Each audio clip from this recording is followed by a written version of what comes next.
The Bible pictures God as king of the universe. He's in control of everything that happens in the world. He's in control of nature, of history. Now, he allows people to make choices, and we face the consequences of the choices that we make, but ultimately nothing happens without God's allowing it. And when it comes to human government, the Bible portrays God as being actively involved to bring about his larger purposes. For example, Romans chapter 13 tells us that God established governmental authority. It says everyone must submit to governing authorities, for all authority comes from God, and those in positions of authority have been placed there by God. Now that's actually an astonishing statement because it was written while the evil Emperor Nero was ruling Rome.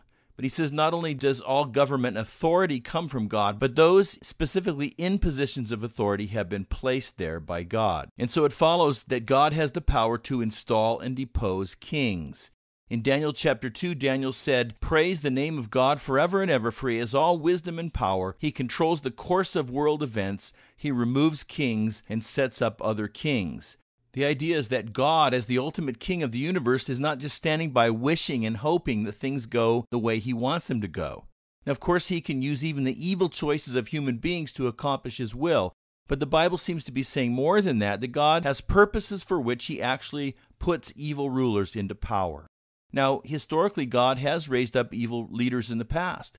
In response to Habakkuk the prophet's complaint that Israel was getting away with sin while God was doing nothing, God says to him in Habakkuk chapter 1, "I'm raising up the Babylonians, a cruel and violent people. They will march across the world and conquer other lands." So God raised up Babylon, an evil empire, to discipline his people for their idolatry and their unfaithfulness. As another example, God raised up the pagan Roman governor Pilate, who sanctioned the execution of Jesus, although he was innocent. That was an evil act. But John 19, verse 11, Jesus said to Pilate, "You would have no power over me at all unless it were given to you from above." Every ruler is accountable to God for how he or she uses that authority.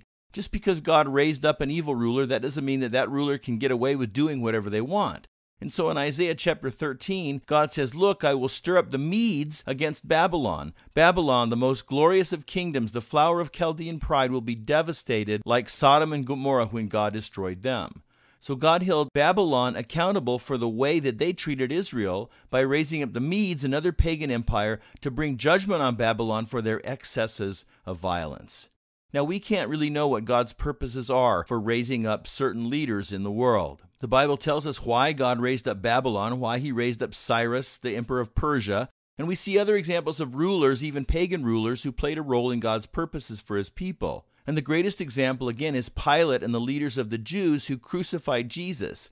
Because without their evil actions, the sacrifice that was necessary for our salvation would not have taken place when Jesus died on the cross. But we can't always know without a Spirit-inspired interpretation, as we find in the prophets and in the writers of Scripture, what God's purpose is. We can only conjecture.